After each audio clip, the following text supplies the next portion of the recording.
Hello there. Before we get started on today's episode, I'd like to ask a short favor. If you're interested in either of the two books that I have written and am about to release, head on over to my website at theanxioustruth.com/books. There you can learn about both books, one of which is free, and you can get on my mailing list to be notified when each book is released and how you can get it. I would really appreciate that. Okay, let's get rolling. Takes a second. And we're live. So, hey guys, Drew here, thatanxietyguy.com. I have a special guest tonight I'm really excited about. My new friend, Monique Koven. Monique is a trauma, PTSD, recovery, resilience coach. Okay, no problem. And so Monique and I have been talking for a little while about how we want to start to address an issue that comes up all the time, especially in the discussion group. And if you're not in it, you should be in it. I will put a link in the description wherever you're watching. Monique is in the group. She's been contributing. It's been awesome. Monique's background is trauma, PTSD recovery, resiliency, those sort of things. Social work background. Give us the Reader's Digest version of how you got to where you are now. You were a social worker for many years, right? Yeah, I mean, I was working in social work my whole career up until last year. Yeah. But I worked primarily with Holocaust survivors. So I really learned a lot about resilience, let me tell you. And then the reason why I got into trauma, a certification as a certified trauma recovery coach, was because of my own diagnosis and history with, I was diagnosed with generalized anxiety disorder, as well as post-traumatic stress disorder, chronic post-traumatic stress disorder.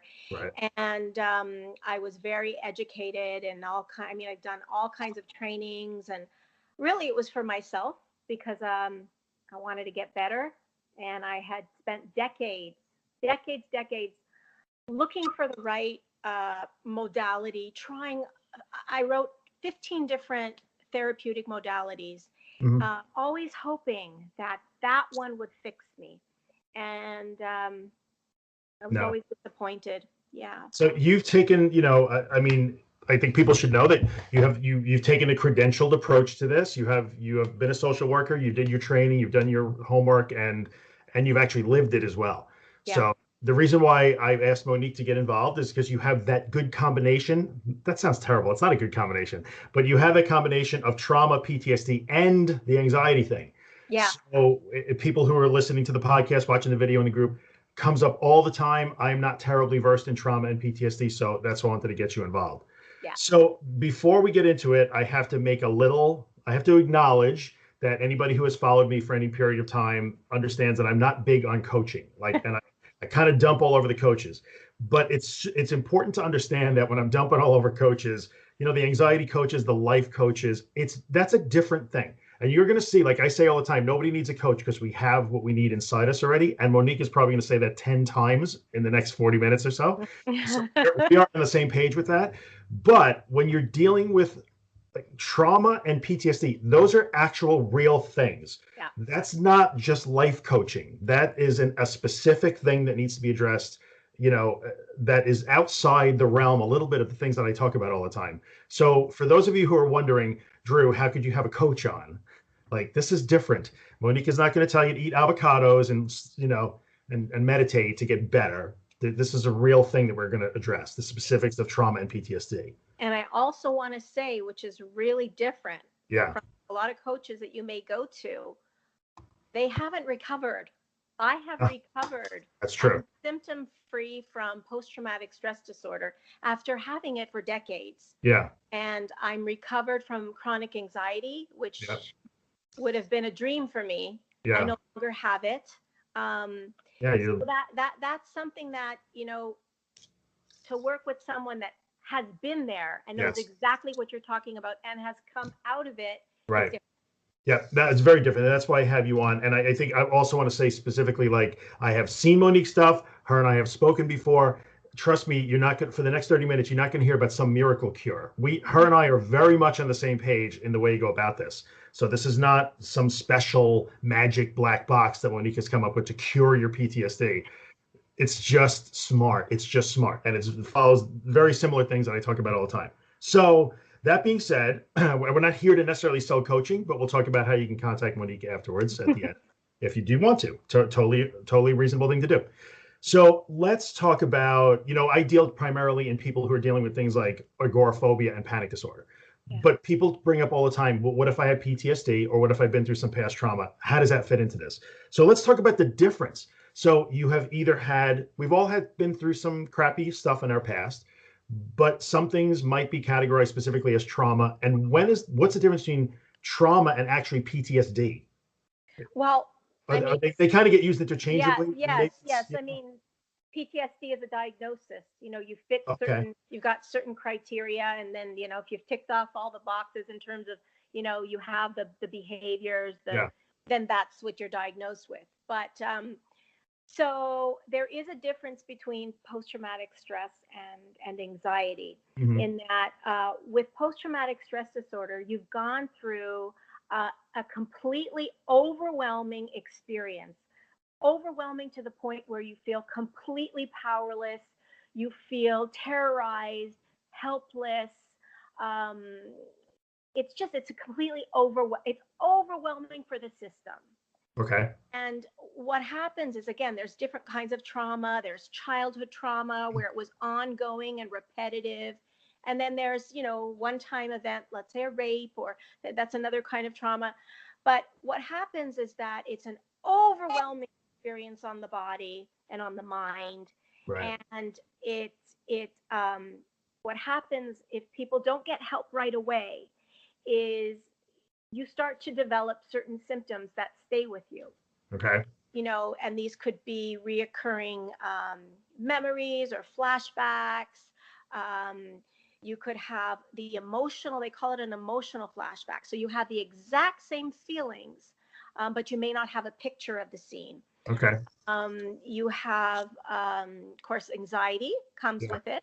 Yep. So there's flashbacks. I kind of want to follow that up a little bit, the anxiety that comes with it.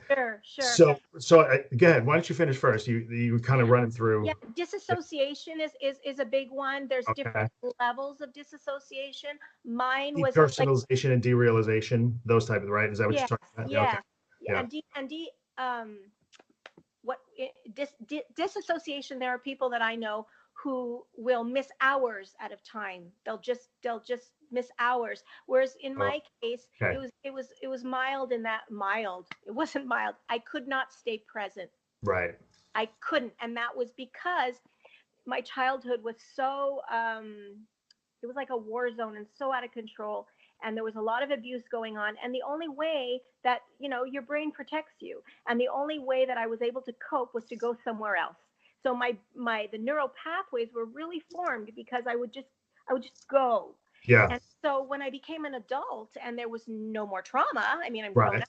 Right. I couldn't understand for the life of me why I couldn't stay present.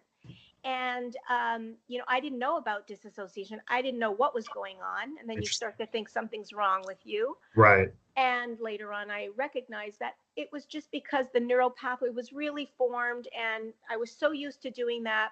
Yeah. And so that was a pattern for me, which again, I don't have anymore. Yay, which is great. So let's talk about that a little bit, because there is so much overlap, and I think people start to get a little confused. So let's talk about the dissociation thing. So you're talking about a much more extreme form of dissociation where you are literally unable to stay in the present. And when you're talking about people who will literally lose hours at a time, you're talking about chunks of time where it's just out of their memory. They are not exactly sure what they did or where they don't. Is that what you're actually talking about? Some of that. Yeah. Some of that. Yeah. Some people will know what they'll kind of like be there, but hazy. Yeah. I mean, there's different levels, everybody's experience is a little bit different. Okay. But I had battles with trying to stay present. Okay. And I think with the people that I tend to interact with most who follow the podcast and the videos and stuff they do experience those dissociative states, but they're probably milder. It's that just sort of I don't feel real. I'm outside of myself, that depersonalization, derealization. I have not heard too many people describe it the way you just did, which is so interesting. I have a hard time staying present. Mm-hmm. And it usually comes up for them when first they get anxious, then they get that feeling. So, it's kind of an anxiety symptom as opposed to that escape mechanism that you developed based on trauma. So it's so interesting to hear. I bet that you probably, and your clients and people who've gone through trauma have PTSD diagnosis, probably have very similar physical sensations. But I'm usually dealing in a situation where it's much more of they're non-specific phobias, but they're simpler anyway, because it's the person somebody had a panic attack while they were driving and therefore became phobic of driving, then had a panic attack in the supermarket, became phobic of being in the supermarket. Life gets smaller and smaller, they become agoraphobic. But the reason for that panic attack has become decoupled. It doesn't matter what it was, they're now afraid of how they feel. So that's different than what you had gone through. Because the reason for those symptoms is staying with you. It has not become decoupled. It's interesting because, and I used to have a fear of driving far, and my reason for fear of driving far, if you went, through the rabbit hole, okay, why are you afraid to drive? It used to be because I thought I would go somewhere and there would be no help. Common. And my people feel the same way. Exactly. Exactly. But what was the help that you were looking for? The help because what if I need medical attention, or that just general help that maybe you needed way back when? You're so good. Look at that. That's a different feeling, right? Yeah, that's what it was, because I had gone through chronic. It was always in an experience where I would go into the fight and flight. I'm talking about in my childhood.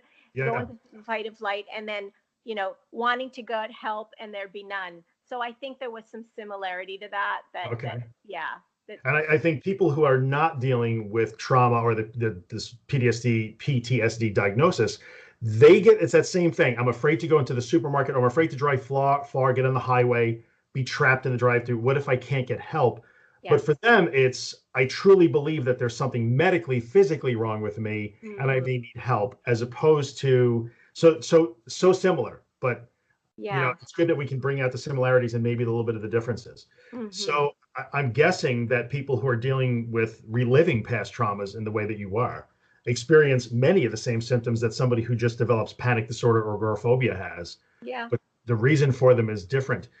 In a way. There's a reason for them. It's still with you. Maybe you don't understand it, but that's really why it's there, I guess. I'm trying to remember. I heard someone explain something about that.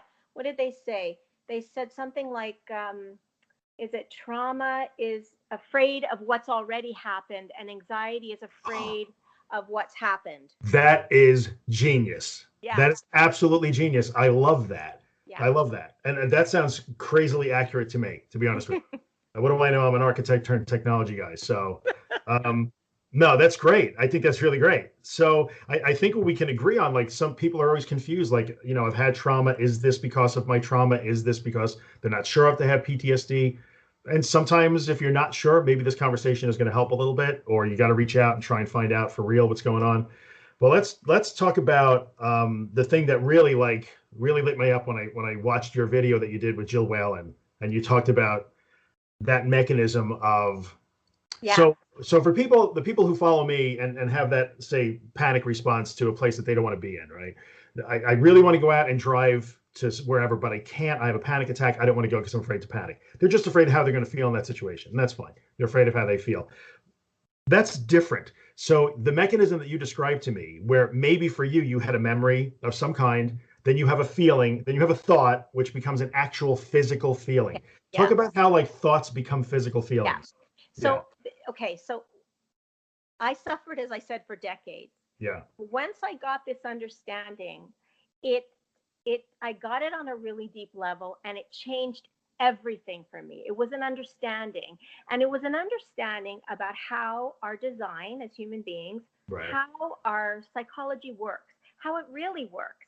And so what it is that when we have a thought, so a thought comes into our head, I don't know, let's say it's I'm afraid to drive down the highway. As soon as I have that thought, consciousness or awareness, it's how it works, brings that feeling to life. It brings it to life, and then we have a sensory experience of it. So we're going to feel like a wave of fear, maybe nausea, maybe butterflies, lightheadedness, as soon as we have that thought. So, I'm afraid to drive. We feel it, and we're totally scared. Yes. And what happens is that when we don't understand that the system works perfectly, there's nothing wrong, there's nothing going on. That's supposed to happen. Yes, it is just a feeling, a thought that is coming to life. And what is a thought? A thought is actually just energy. And energy in itself is made to move. It's made to pass, and it will pass. We never get stuck in a feeling. Right. But, you know, what often happens in cases like this is, so I'm scared to drive, or I'm scared to do the presentation tomorrow. I'll poof, you know, I'll feel it fully. And then the second thing happens. We start to panic over the feeling we just had. Yeah. And we start thinking, oh my gosh, what's wrong? I have to do something about it. Oh, you know, maybe I need to change it. Maybe I need to manipulate my thought, reframe it, you know, process it. And what we're doing in those situations is we're magnifying it and we're keeping in place instead of just naturally letting it pass. And, you know, you think about how many thoughts you have during the day. You have between 50,000 to 100,000 thoughts a day. What am I going to have for breakfast? You know, I think I like this. I like that shirt. You know, they just pass. They pass. They naturally change. Right. But when it's a scary one or a compelling one, whoop, we're on it. Yep, exactly. And I think that speaks so much. I mean, so much of what you're saying, for people who have followed my stuff, you've heard me say those things. Just kind of let it go. Just let it go. Let it come and let it go. And I think one of the big mistakes, and I think we kind of talked about that in our initial conversation. We'll talk about it in a minute here. But one of the mistakes that people who are dealing with just the anxiety disorders do, panic disorder, agoraphobia, is they don't understand that process. You have a thought and then it becomes a physical feeling. Every bit is, it's a physical feeling. It's a real feeling. Yeah. Your heart is racing. You are sweaty. You are dizzy. You are all of those things. Those are real. Yeah. But they ascribe it to an external cause. Yes. So in other words, like the supermarket, if I go to the supermarket, I'm going to, like, the supermarket is going to make me panic. But that's not true. So in the trauma thing, you may be thinking, you know, maybe it's the trauma that caused it. It's your thought about it. Oh my gosh. We are so on the, and that is the freedom. I mean, I'm telling you. Thank you. Because what happens is that we think we have an outside in understanding of life, when it actually really works inside out. Yeah. And so we think that the highway is going to instill a feeling in me of fear, or, you know, the presentation is going to instill fear in me. It doesn't work that way. No. I'm having a thought about the presentation. I'm having a fearful thought about driving, and that's creating that feeling. It has nothing to do with the highway. It doesn't. And I've said it thousands of times. I'm so happy to see someone else on the other side of the screen saying that, like, it doesn't have anything to do with the highway. And I've told people many, many times, you know, maybe you're stuck on your sofa and you can't go to pick up your kids from school, or you feel like you can't because you're agoraphobic or whatever, that you're crippled by panic. Going down the block to pick up your kids from school is the same thing as flying to China and being all alone in the middle of, like, the Mongolian desert. You're the same exact person, and there's nothing that can happen to you in the supermarket, the school, or the Mongolian desert that is causing the problem. It's happening here and here. Yes. So it doesn't matter. And they have to, now for us, I always say the only way to understand that is first to accept that, and second, to actually let it happen and learn that, see, this is where we probably are slightly different. Yeah, you're right. Because for us, I'm going to say us, I mean people who are agoraphobic and have panic disorder. The way out of that is I'm going to go into that situation where I get anxious, and I'm going to react the opposite that I used to. I'm going to relax my body. I'm going to put my brain in neutral, trying to learn my skills to do that. Let it come, let it go, let it feel as bad as it will feel, so that my brain actually learns from experience that I'm not in danger. So they desensitize themselves to those things, they acclimate to those things, and they start to be unafraid of how they feel anymore. Mm-hmm. So that's a little different. You know, when you're dealing with panic disorder and agoraphobia, that's how you got to deal with that. But if your problem is traumatic in nature, now what do you do with that? So you have that understanding of that inside out process. You can't expose yourself to your trauma again. That's not a practical thing. So how do you deal with that? How did you get past that? Well, it's actually the same thing. In fact, It's all the same thing. It Amazing. really is. Okay, so really, it's what really helped me with the trauma, with the anxiety, with everything, was understanding, first of all, that our system, like I said, and I repeat it so many times, it works perfectly and it makes sense. And it's reliable and it's constant and it doesn't change. We have a thought, we feel the thought, we physically feel it. Right. When you know that it's not coming from out there, there's just like a safety. You start to breathe and realize, oh, I don't have to control all those things out there. It's coming from here. You just start to feel safer. Now, I don't know if I'm answering your question, but I have this snow globe next to me, which I said I have to show this. Okay. You see, I believe that people don't need to be fixed, that they already have yes. innate well-being. They already have resilience. Yeah. And what happens is that, which I'm going to show you with my snow globe. This is our mind. Can you just see slide it into, you got to slide it one way or the other. That way. Okay. Yep. This is our mind. Now, when we shake up the snow globe, that's legit. You see all the thoughts all over the place? That's what happens. These are all over the place. Okay. But if we leave them alone, look what's happening. They naturally settle down. This is so good. This is so good. That is such a good visual representation. Yeah. We are speaking the same exact language, just so you know. And the beautiful thing is, I'm not showing you like a little metaphor. This is truth. No, I live this. I live this. Yeah, well, let me, for those, and Monique doesn't really know my story, but I lived it too. I lived it with panic disorder and agoraphobia. And when you go into the thing you are afraid of and you just let it sit there and you let the snow swirl around in the globe and you don't try and catch them all and tidy them up and push them away from you, if you just chill, for want of a better word, chill is complicated, it will settle. And then the end of that story is, and I was okay. And so the memory you make for your brain is, I had a panic attack, it lasted 8 minutes, and I was okay. Yeah. So I don't care if I have another one ever again. I might not, couldn't care less. So that's where I'm trying to get people. That's the message I'm constantly. Mm-hmm. And I love when you say that we all have what we need already. No one needs to be fixed. We talked about this. I always say all the time, I'm nobody special. You're nobody special. We come from the same factory. Yes, we do. And I don't use the same factory. I like yours better. I always say you came from the factory with all the stuff you need baked in. I say that. I love that. I like yours, and we all come from the same factory. So I will tell you that one of the things we encounter, my little fidget spinner here, I never had one. I got one yesterday and now I'm using it. It's crazy. But anyway, so one of the things that I encounter is that argument that like, well, exposure, or people will say it about the things you're talking about too. Maybe that worked for someone, but it doesn't work for me because everybody's different. But no, they're not. Like I always say, our brains work the same way. Unless you're an alien, your brain works exactly like mine and yours does. For the most part, there's variations, of course, and I think a lot of the time it's just because people are often afraid to go into those scary places, whether it be emotionally or mentally or physically, the supermarket, whatever. And so they feel like I don't have that in me to do it. And I think, yeah, you do. You were born with it. You just have to believe that you had it. So that's my take on that. And when you say we all come from the same factory, I mean, how did that help you?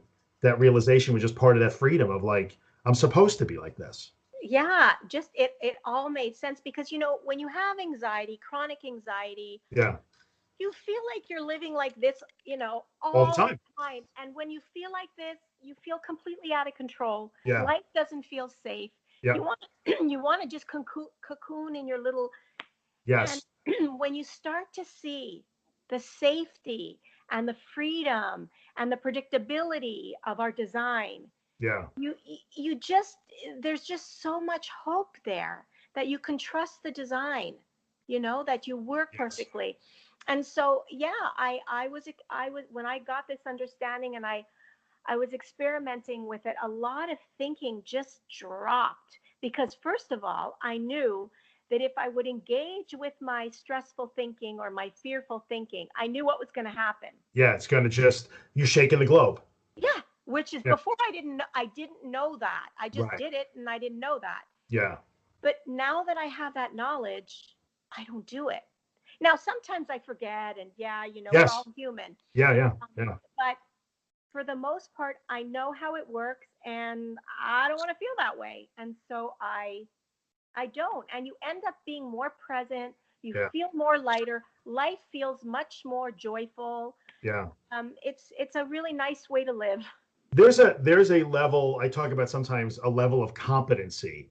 And I think competency is a good word, because when you build those skills, you accept that inside out thing. You accept that it's not external, it's coming from inside you. My people have a different step to take because it's physical. Not that it's not a thing. They express themselves physically, these feelings, but they have to put themselves in what they feel is physical danger. So somebody who's afraid to be in the supermarket truly believes that they are going to die in the supermarket. So I understand that it's difficult to go past that fear. But once you do, you build a level of competency. You feel competent in every situation. So you just get more, I don't want to use the word bulletproof. I do, but it's not a good word because it's probably not. You just feel there's a strength and a competency and a confidence that goes with you. So like when you're going through these journeys, whether it's trauma or whatever, there's good stuff being forged in those fires. And when you come out the end, you don't realize it, but you're going to bring a lot of good stuff with you, I think, on the other side. Yeah. So, I mean, I remember when, before I even had this understanding, I was still in anxiety. And as a matter of fact, I had the fear of driving far. I was going to go attend a week conference on trauma, and it was 7 hours away from my house. 7! And I wanted to go so badly. I said, native Long Islander, by the way, right there. And I said, you know what? I'm going to do it anyway. And I went, and I pushed through, and it was fine. But you're right, because after that experience, I no longer had a fear of driving far. Exactly. And I have to acknowledge, and this is in no way minimizing this, I'm sure you understand that. I have to acknowledge that the fear of driving far in your situation was not the same as the phobia that some people develop. They can't just push through 7 hours. They got to build 7 hours over a few months. But still, in the end, the result is the same. You did it, and that trip helped you get over that fear quickly. Whereas for somebody else, it might take them a few months to do that, but they're going to get the same place you are. Yeah.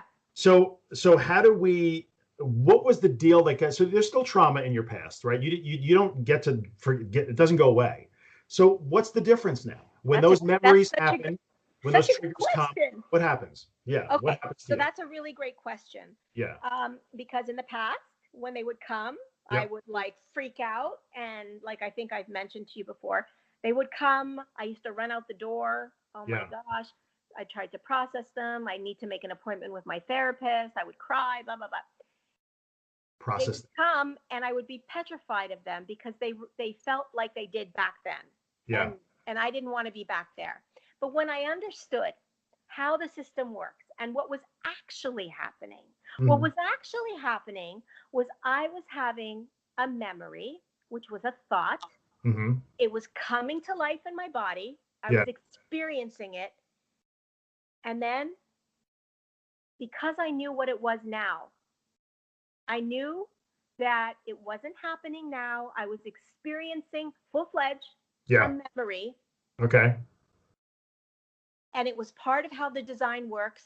I just felt a whole lot safer. Whereas in the past, I would do the next step.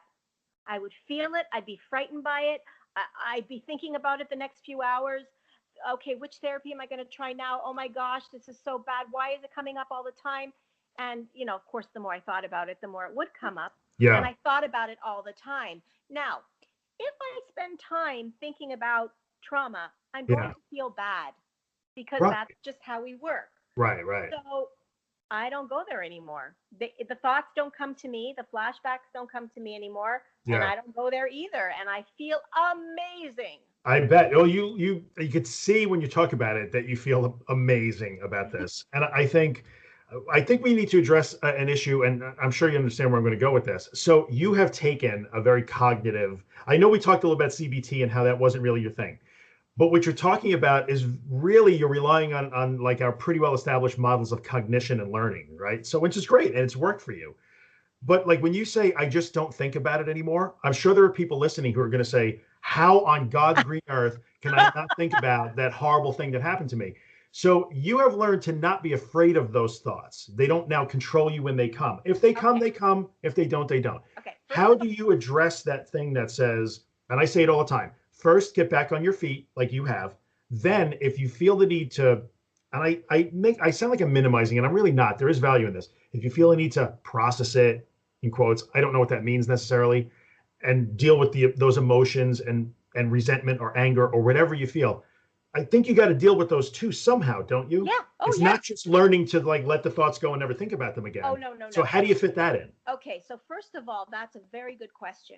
Yeah. I believe, I mean, trauma, what I've learned in my certification and in my own personal having trauma therapy. I worked with a trauma therapist for a year. Okay. I felt what was really important. It is important to, because often people who have had trauma, they had no voice. They were not allowed to speak. Okay. So it was completely ignored, minimized, whatever. And then you grow up, you're an adult, and it's like, okay, go live now. And you're like, but I know that was my experience, but Okay. you know, and so there definitely needs to be, I believe, a place for I like to call it a compassionate witness. You said that, yeah. Yeah, where you meet with someone, be it a therapist, a coach, a good friend, where you are able to share and the person really listens.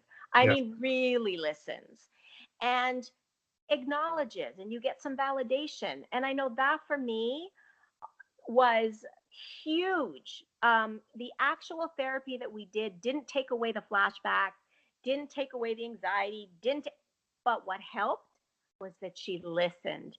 And that part of my heart was closed. Good.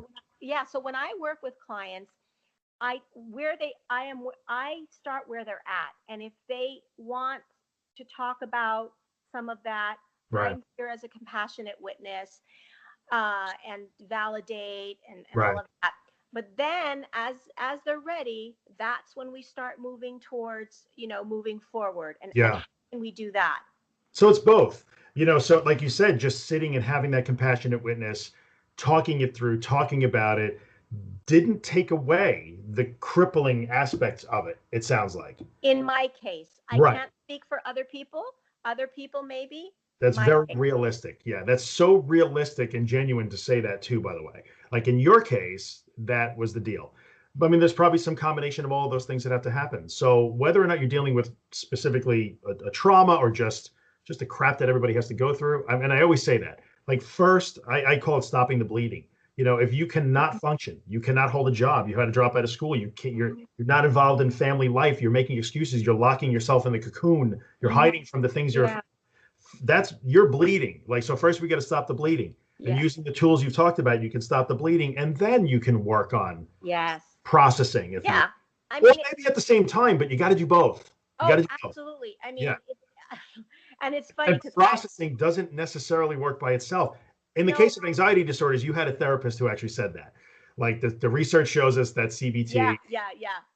And so I think it's great that you have both of those in there. That's awesome. Yeah, because I mean, I remember it was important to me back then that they would acknowledge, I needed to have a space where I could speak. Yeah. And that was really important. And I think that it's extremely important for trauma survivors to be validated, to know that they matter, and that what happened to them, and to get validation. It's a big deal. Yeah, I think it's a big deal. I agree with you 100%. So I cannot tell you how I think valuable this is and how much I've enjoyed doing this. So, I actually can't wait to get it now and put it up, so people can see it, because it's going to be great. I've really enjoyed talking to you. Yeah, it's going to be great. So let's talk about, again, and you've been so good. I mean, you didn't come on and just, hawk your coaching services. But I think if somebody feels that they, and again, let me say again, yes, I'm not a fan of coaches and programs and buying that sort of stuff. But if you have been in that trauma space where Monique has been, it's a real thing. And if you feel like you need some help with that, I think it's perfect. That's a real thing. There's a specific thing that you are working on. How does somebody find you? Okay, so they can find me on Facebook. I have a business page, Monique Koven Coaching. Okay. And then they can also find me on my website, which is www.moniquekovencoaching.com. Okay. And I have a lot of if anybody's interested, I have a podcast where I talk about different trauma issues. Yeah. And it's on there. It's on my website. Very good. I will link your stuff in the video description on YouTube and in Facebook and all that stuff. And we interact in the Facebook group, my Facebook group, which is great. Yeah. And I think we should do more of these as we go. I would like to work more with you on this stuff. It's really good.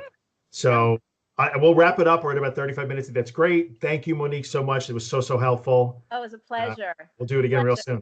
Great. Okay. All right. Bye. Bye. Let me stop the recording. This is.